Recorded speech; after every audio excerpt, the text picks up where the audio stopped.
नमस्कार विद्यार्थी मित्रांनो, मी आपला Siddheshwar Ashok Kashid with justice for justice या यूट्यूब चॅनलमध्ये आपलं स्वागत करतो. तर आपण पाहत आहोत स्पेसिफिक थॉट्स, त्यामधील सेकंड लेक्चर सिरीज किंवा सेकंड पार्ट आहे. त्यामध्ये आपण ट्रेसपास आणि डिफॉर्मेशन हे पाहणार आहोत. तर पहिल्यांदा ट्रेसपास. ट्रेसपास म्हणजे unlawful interference in someone's person or property. तर एखाद्याच्या व्यक्तिगत किंवा मालकीच्या एरियामध्ये किंवा कार्यक्षेत्रामध्ये इलिगली हस्तक्षेप करणे. तर पहिला आहे ट्रेसपास. ट्रेसपासचे दोन काइंड्स आहेत, ट्रेसपास टू पर्सन आणि trespass to property. Trespass to person म्हणजे पर्सनच्या बॉडी संबंधी, आणि ट्रेसपास टू पर्सन म्हणजे ट्रेसपास टू प्रॉपर्टी म्हणजे त्या व्यक्तीच्या प्रॉपर्टी संबंधी ट्रेसपास. ट्रेसपास टू पर्सन मध्ये काइंड्स आहेत, 4 काइंड्स आहेत: assault, battery, false imprisonment, mayhem. तर असॉल्ट म्हणजे reasonable impression of fear in mind. तर एखाद्याला त्याच्या मनामध्ये भीती तयार होईल असं एखादं कृत्य करणे, म्हणजे असं धाक दाखवणे, असं चाकू दाखवणे, टच झालेलं नाही, फक्त तिथपर्यंत असा दगड दाखवलेला आहे, त्याच्या मनामध्ये भीती तयार झाली की हा आपल्याला मारेल. नंतर नेक्स्ट आहे बॅटरी. बॅटरी म्हणजे असॉल्टचा पुढची स्टेज आहे बॅटरी. बॅटरीमध्ये टच होतं म्हणजे चापट मारली, लाकडानं मारलं. असॉल्ट मध्ये फक्त धाक दाखवलाय आणि बॅटरीमध्ये बॉडली टच आहे. त्यानंतर आहे फॉल्स इम्प्रिझनमेंट. फॉल्स इम्प्रिझनमेंट म्हणजे इलिगली कोणतंही कारण नसताना डांबून ठेवणे, त्याचं राईट ऑफ फ्रीडम किंवा राईट ऑफ मुवमेंट हा इन्क्रीज करणे. त्यानंतर आहे मायहॅम. मायहॅम मध्ये म्हणजे अशी एक छोटी इंजुरी असते, त्यामुळे 2 वेगवेगळ्या प्रकारचे डॅमेजेस होतात. फॉर एक्झाम्पल, तुमचं हे बोट कट केलं, चाकूने तुमचं बोट कट केलं किंवा बोटाला एकाने इजा केली, तर पहिली इंजुरी काय झाली, त्याच्या बोटाला दुखापत झाली, आणि दुसरी इंजुरी त्या दुखापतीमुळे तो पेपर देऊ शकत नाही किंवा लिहू शकत नाही. हे म्हणजे मायहॅम. हे आहेत 4 ट्रेसपास टू पर्सन. आता ट्रेसपास टू प्रॉपर्टी, यामध्ये 5 काइंड्स आहेत: trespass to land, trespass to goods, trespass ab initio, detinue, conversion or trover. तर trespass to land. Trespass to land म्हणजे एखाद्याच्या लँड मध्ये इलिगल हस्तक्षेप करणे, म्हणजे गुरं सोडणे, जाऊन एखादी डेंजरस वस्तू ठेवणे, एस्केप करणे. सेकंड ट्रेसपास टू गुड्स म्हणजे ज्या काही वस्तू आहेत त्या वस्तूंचे लिगल एन्जॉयमेंट करण्यापासून त्याला वंचित करणे किंवा त्यामध्ये इंटरफेरन्स करणे, इलिगल इंटरफेरन्स करणे. त्यानंतर ट्रेसपास ॲब इनिशियो म्हणजे सुरुवातीपासूनच ट्रेसपास करणे त्या प्रॉपर्टी संबंधी. त्यानंतर डिटेन्यू. डिटेन्यू म्हणजे एखाद्याची प्रॉपर्टी किंवा एखाद्याची ज्या वस्तू आहेत त्या इलिगली डांबून ठेवणे, त्याचा त्या प्रॉपर्टी एन्जॉयमेंट पासून त्याला दूर ठेवणे. आणि लास्ट आहे कन्व्हर्जन किंवा ट्रोओव्हर म्हणजे त्या प्रॉपर्टीचं दुसऱ्या प्रॉपर्टीमध्ये कन्व्हर्जन करणे, त्या प्रॉपर्टीचं दुसरीकडे हस्तांतरण. ट्रेसपास टू पर्सन आणि ट्रेसपास टू प्रॉपर्टी हे ट्रेसपासचे क्लासिफिकेशन पाहिलेलं आहे. आता आपण पाहत आहोत ट्रेसपास टू पर्सन. त्यामध्ये ट्रेसपास टू पर्सन मध्ये पहिला आहे असॉल्ट. असॉल्ट म्हणजे act of defendant which causes to plaintiff reasonable apprehension of infliction of battery on him by plaintiff. म्हणजे जो डिफेंडंट आहे त्या डिफेंडंटने प्लेंटिफला बॅटरीचा ऍप्लिकेशन केला, रिझनेबल अप्रिहेन्शन म्हणजे धाक दाखवला, बॉडीली टच नाही झाला, फक्त धाक दाखवला, त्याच्या माइंडमध्ये reasonable apprehension of infliction of battery, इजा होईल असे त्याच्या मनामध्ये भीती तयार झाली, असे कृत्य केले, असा हात उगारला, तर ते आहे असॉल्ट. त्यानंतर बॅटरी. बॅटरीमध्ये intentional application of force to another person without lawful justification. तर इंटेन्शनली एखाद्या व्यक्तीवर फोर्सचा, बळाचा वापर करायचा इंटेन्शनली आणि विदाउट एनी लॉफुल जस्टिफिकेशन म्हणजे कोणतंही त्याला लिगल ग्राउंड नसताना, म्हणजे मारलं किंवा इजा पोचली, बॉडी टच झाला म्हणजे बॅटरी. असॉल्ट आणि बॅटरी ह्याच्यामध्ये 2च फरक आहे.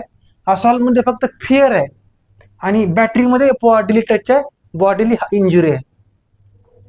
त्यानंतर defences for assault and battery. आता अशा कोणत्या ऍक्ट्स आहेत की ज्यामध्ये तुम्ही असॉल्ट किंवा बॅटरीला तुम्हाला टॉर्शियस लायबिलिटी अराईज होत नाही, स्पेसिफिक टॉर्ट हा अराईज होत नाही.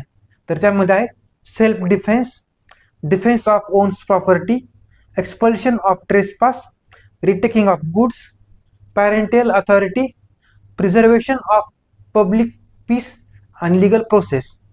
जर तुम्ही स्वतःचा बचाव करत असाल, त्यासाठी असॉल्ट बॅटरी वापरली किंवा एखाद्याची स्वतःची प्रॉपर्टी वाचवायची असेल, ट्रेसपास केलेला आहे तो हटवायचा असेल, किंवा गुड्स द्या दुसऱ्याच्या पोझिशनमध्ये आहेत त्या परत घ्यायच्या आहेत, किंवा पॅरेंट्स त्यांच्या पाल्यांना असॉल्ट करत असतील, बॅटरी करत असतील, किंवा पब्लिक प्लीजसाठी तुम्ही तो फोर्स यूज केला, किंवा लिगल प्रोसेस फॉलो करताना असॉल्ट किंवा बॅटरी केली, तर ह्या ज्या कंडिशन आहेत ह्या डिपेंडेन्सेस आहेत.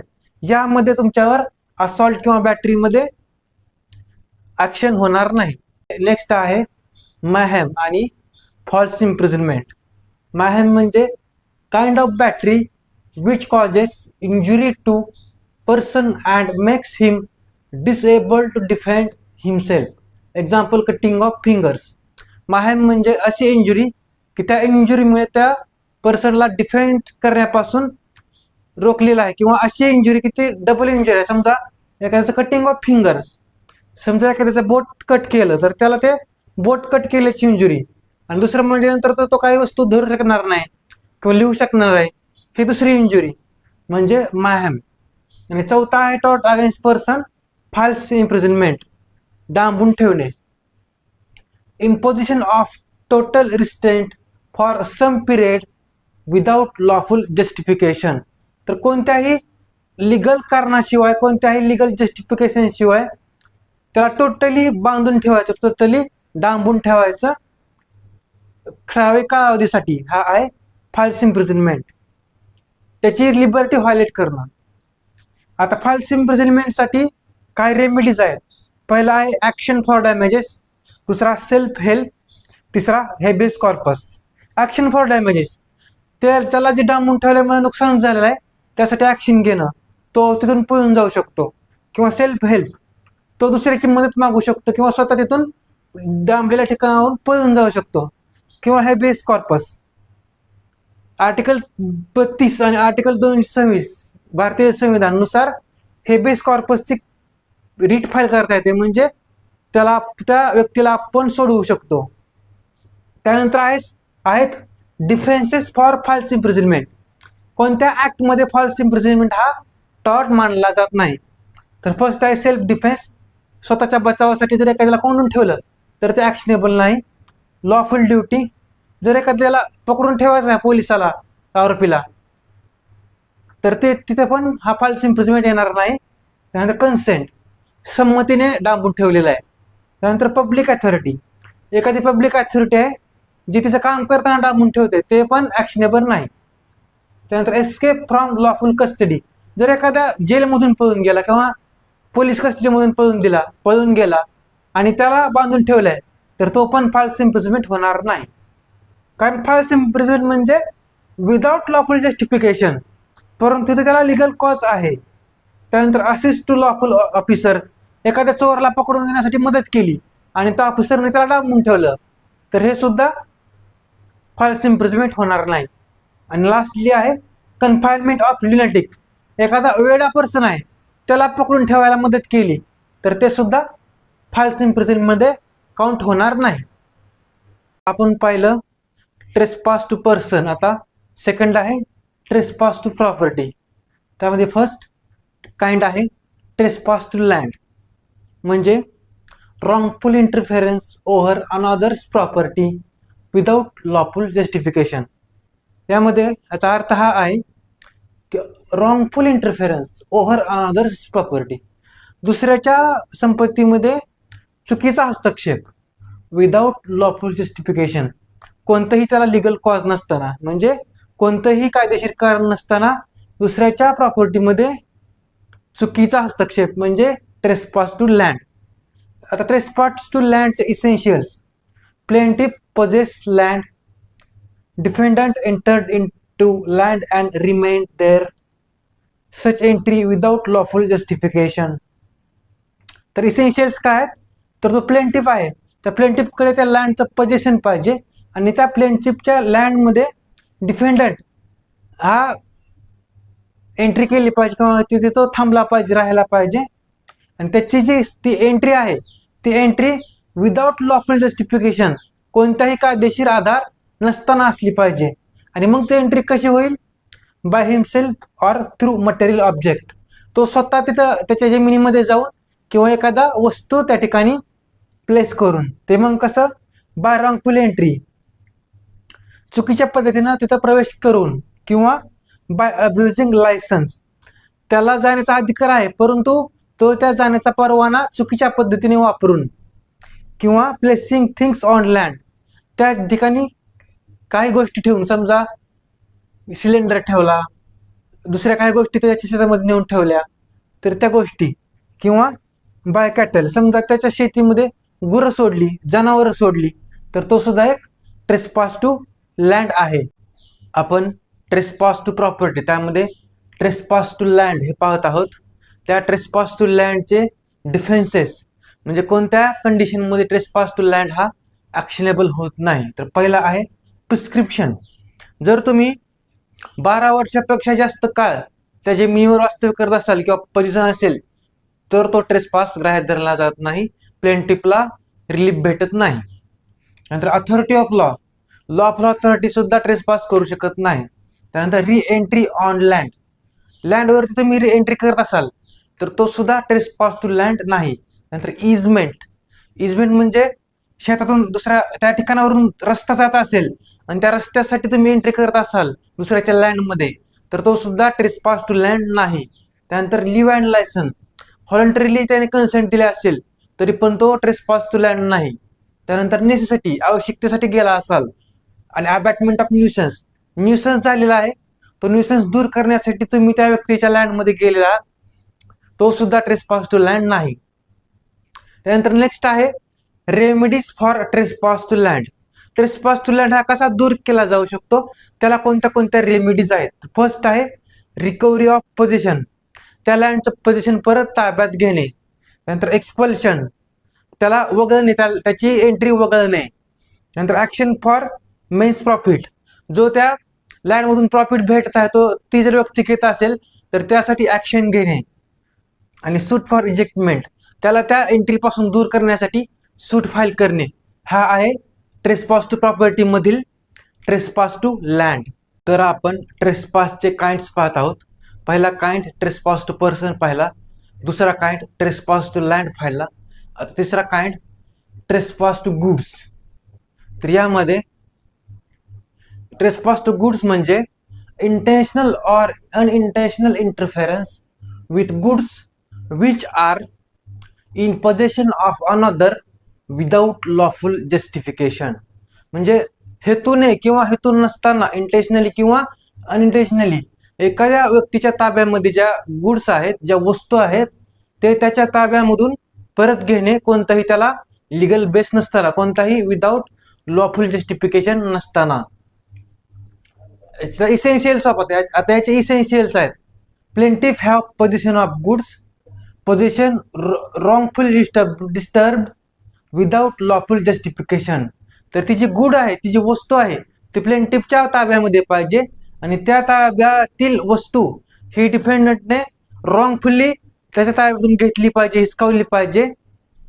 आणि त्या वस्तू घेण्याचं जे ॲक्शन आहे त्याला कोणतंही लिगल जस्टिफिकेशन, कोणतंही कारण नसलं पाहिजे, ती इलिगली घेतलेली पाहिजे.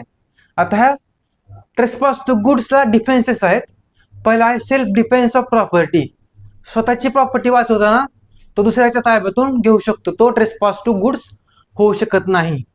सेकंड आहे ओबिडियन्स ऑफ लिगल अथॉरिटी, एखाद्या लिगल अथॉरिटीने सांगितलं असेल की ती गोष्ट तुम्ही त्याच्या ताब्यातून घ्या तर तो ट्रेसपास टू गुड होणार नाही. फॉर एक्झाम्पल रिकव्हरी किंवा वसुली असेल एखाद्या गुड्सची, समजा बँकेचं लोन त्या व्यक्तीने त्या गुड्सवर फेडलं नसेल तर ते गुड्स ताब्यात घ्यायचे असेल तर ती लॉफुल अथॉरिटीचा ऑर्डर आहे आणि त्यातून ते ऍक्ट केलेलं आहे, अशा वेळेस तो ट्रेसपास टू गुड होणार नाही. त्यानंतर आहे राईट ऑफ थर्ड पर्सन, जर थर्ड पर्सनचा राईट असेल आणि त्याने ती गुड पोझिशनमध्ये घेतली असेल तर तो सुद्धा ट्रेसपास टू गुड होणार नाही. त्यानंतर एक्सरसाइज ऑफ राईट्स, एखाद्याचे ॲब्सोल्यूट किंवा प्रायव्हेट राईट असतील आणि त्या राईटमध्ये तो गुड्स घेत असेल तर तो सुद्धा ट्रेसपास टू गुड होणार नाही. त्यानंतर निग्लेक्टफुल ऍक्ट बाय प्लेंटिफ, प्लेंटिफच्या निग्लिजन्सने जर ते गुड डिफेंडंटच्या ताब्यामध्ये गेले असेल तर ते सुद्धा ट्रेसपास टू गुड होणार नाही. आणि लास्ट इस्टोपल, इस्टोपल सुद्धा ट्रेसपास टू गुडला एक डिफेन्स आहे. तर हा होता ट्रेसपास टू गुड्स. आपण पाहत आहोत स्पेसिफिक टॉर्ट्स. त्यामधील लास्ट स्पेसिफिक टॉर्ट आहे डिफमेशन. डिफमेशन म्हणजे बदनामी, अब्रू, नुकसानी. तर त्याचे इसेन्शियल्स आहेत. Statement must be defamatory, it must be false, such statement refers to plaintiff. तर ते जे स्टेटमेंट आहे, जे वाक्य आहे ते बदनामी करणारं असायला पाहिजे आणि ते जे वाक्य आहे, ते जे स्टेटमेंट आहे ते चुकीचं पाहिजे, खोटं पाहिजे. आणि ते जे बदनामी करणारं चुकीचं स्टेटमेंट आहे ते डिफेंडंटने प्लेंटिफला बोललेलं पाहिजे, त्याला उद्देशून बोललेलं पाहिजे. त्यानंतर डिफमेशनचे काइंड्स आहेत लिबल आणि स्लँडर. लिबल म्हणजे इन रिटन फॉर्म, लिखित स्वरूपात ते असतं. समजा न्यूजपेपरमध्ये लिहिलं किंवा एखाद्या आर्टिकलमध्ये लिहिलं, ते लिखित स्वरूपातलं डिफमेशन म्हणजे लिबल. आणि स्लँडर, स्लँडर हे ओरल फॉर्म मध्ये आहे, म्हणजे तोंडी तुम्ही एखाद्या दुसऱ्या व्यक्तीकडे त्या प्लेंटिफची बदनामी केली तर ते स्लँडर. हे आहे लिबल आणि स्लँडर, रिटन आणि ओरल. त्यानंतर आता डिफेन्सेस फॉर डिफमेशन. डिफमेशनसाठी कोणते डिफेन्सेस आहेत, कोणत्या ऍक्ट्स आहेत की ज्यामध्ये तुम्ही डिफमेशनची टॉर्शियस लायबिलिटी अराईज करू शकत नाही. तर त्यामध्ये पहिलं आहे जस्टिफिकेशन ऑफ ट्रूथ. जर एखादी खरीच गोष्ट असेल आणि ते तुम्ही सांगून त्या व्यक्तीची बदनामी होत असेल तर ते डिफमेशन मध्ये ग्राह्य धरलं जाणार नाही. त्यानंतर फेअर अँड बोनाफाईड कमेंट. समजा तुम्ही एखाद्या गोष्टीवर निर्मळ मनाने किंवा एक चांगल्या भावनेने कमेंट देत असाल आणि ती त्या प्लेंटिफला रेफर केलेली असेल तर ती सुद्धा डिफमेशन होणार नाही. त्यानंतर आहे प्रिव्हिलेज. काय काय प्रिव्हिलेज आहेत, पार्लमेंटरी प्रिव्हिलेज. उदाहरणार्थ पार्लमेंटमध्ये एखादा सदस्य दुसऱ्या सदस्याबद्दल काही बोलला असेल तर ते डिफेमेटरी स्टेटमेंट ग्राह्य धरत नाही, ते आहे प्रिव्हिलेज. आणि अपॉलॉजी, जर चुकून तुम्ही डिफेमेटरी स्टेटमेंट केला असेल नंतर क्षमा मागितलं तर ते सुद्धा डिफेमेटरी स्टेटमेंटचे ऍक्शन हा प्लेंटिफ घेऊ शकत नाही. तर आपण पाहत आहोत डिफमेशन. डिफमेशन मध्ये आता काय प्रिव्हिलेज आहेत की अशा काही ऍक्ट्स आहेत त्यामध्ये डिफेमेशन जरी केलं तरी ते ऍक्शनेबल नाही. तर पहिले आहे absolute privileges. False and defamatory statement with malice for benefit of society. चुकीच्या हेतूने सुद्धा ते डिफेमेटरी स्टेटमेंट केलं परंतु समाजाच्या हितासाठी तर ते ऍक्शनेबल नाही. त्याचे एक्झाम्पल आहेत पार्लमेंटरी प्रिव्हिलेज. जर पार्लमेंटमध्ये, हाऊस ऑफ पार्लमेंटमध्ये जर त्या मेंबरने, एमपीने एखादं स्टेटमेंट केलं ते सोसायटीच्या बेनिफिटसाठी आहे आणि विथ मालिस केलं आहे तरी सुद्धा ते डिफेमेशन ग्राह्य धरलं जात नाही. त्यानंतर कम्युनिकेशन विथ स्पाऊस. नवरा बायको आहेत आणि त्यांनी एखाद्या तिसऱ्या व्यक्तीबद्दल डिफेमेटरी स्टेटमेंट एकमेकांसोबत चर्चा करताना केलं तर ते सुद्धा डिफेमेशन नाही, त्याला आहे ॲब्सोल्यूट प्रिव्हिलेज. त्यानंतर ज्युडिशियल प्रोसिडिंग. जज समोर एव्हिडन्स देताना एखादं स्टेटमेंट केलं जे डिफेमेटरी आहे ते सुद्धा डिफेमेटरी होणार नाही कारण तो ॲब्सोल्यूट प्रिव्हिलेज आहे. आणि कम्युनिकेशन बिटवीन पब्लिक ऑफिसर्स. एखाद्या लिगल वर्कसाठी पब्लिक ऑफिसरमध्ये कम्युनिकेशन आहे आणि त्या कम्युनिकेशनमध्ये एखाद्या थर्ड पर्सन संबंधी डिफेमेशन स्टेटमेंट दिलेलं आहे तर ते सुद्धा एक प्रिव्हिलेज आहे, ते ऍक्शनेबल नाही. त्यानंतर नेक्स्ट प्रिव्हिलेज आहे क्वालिफाईड प्रिव्हिलेज. ह्या क्वालिफाईड प्रिव्हिलेजच्या अंतर्गत डिफेमेशन ऍक्शनेबल ठरणार नाही. तर कोणते आहेत? False and defamatory statement without malice in privilege actions. तर यामध्ये विदाउट मॅलिस, ॲब्सोल्यूट प्रिव्हिलेज मध्ये विथ मॅलिस होता, विथ मॅलिसच्या हेतूने होता, परंतु क्वालिफाईड प्रिव्हिलेज मध्ये विदाउट मॅलिस, मॅलिस नसतानाच ते चुकीचं आणि डिफेमेटरी स्टेटमेंट केलेलं आहे. कशामध्ये? प्रिव्हिलेज ऍक्शन्स का प्रिव्हिलेज ऑकेजन्स. मालिश नसताना सुद्धा ते फॉल्स किंवा डिफेमेटरी स्टेटमेंट केलं आहे प्रिव्हिलेज असणाऱ्या घटनांमध्ये तर ते डिफेमेशन ऍक्शनेबल नाही. अशा कोणत्या गोष्टी आहेत? Reference to job. एखादा जॉबसाठी रेफरन्स करत आहे तिसऱ्या व्यक्तीचा आणि तिथं मॅलिस नाही तर सुद्धा तो डिफेमेशन होणार नाही. त्यानंतर फेअर क्रिटिसिझम ऑफ बुक, एखादं बुक लिहिलं आहे रायटरने आणि त्यासंबंधी जे चिकित्सक आहेत किंवा जे समीक्षक आहेत त्यांनी त्या बुक संबंधी त्यांचं कमेंट केली, ती कशी विदाउट मॅलिस, वाईट हेतू नसताना, तर तो डिफेमेशन असणार नाही. आणि त्यानंतर communication between parent and teacher, parent आणि टीचर यांच्या मधील त्या पाल्यासंबंधी त्या मुलासंबंधी जर डिस्कशन झालं ते विदाउट मॅलिस झालं तर ते डिफेन्स आहे डिफेमेशनला, तो डिफेमेशन होणार नाही. तर हे दोन प्रिव्हिलेज आहेत, ॲब्सोल्यूट प्रिव्हिलेज आणि क्वालिफाईड प्रिव्हिलेज. ॲब्सोल्यूट प्रिव्हिलेज म्हणजे ॲब्सोल्यूट प्रिव्हिलेज मध्ये विथ मॅलिस स्टेटमेंट केलेलं आहे आणि क्वालिफाईड प्रिव्हिलेज मध्ये विदाउट मॅलिस स्टेटमेंट केलं आहे. आणि ह्या दोघांमधील सुद्धा जे एक्झाम्पल आहेत त्यामध्ये डिफेमेशन होणार नाही. तर आता हा आपला संपलेला आहे स्पेसिफिक टॉर्ट्स. पार्ट 1 मध्ये निग्लिजन्स आणि न्यूसन्सचा व्हिडिओ आहे आणि हा व्हिडिओ आहे पार्ट 2. यामध्ये ट्रेसपास आणि डिफेमेशन हे दोन स्पेसिफिक टॉर्ट्स आपण कव्हर केलेले आहेत. नेक्स्ट लेक्चरमध्ये आपण टॉर्शियस लायबिलिटी ऑफ स्टेट, व्हायकरियस लायबिलिटी आणि स्ट्रिक्ट लायबिलिटी ह्या कन्सेप्ट पाहणार आहोत. धन्यवाद.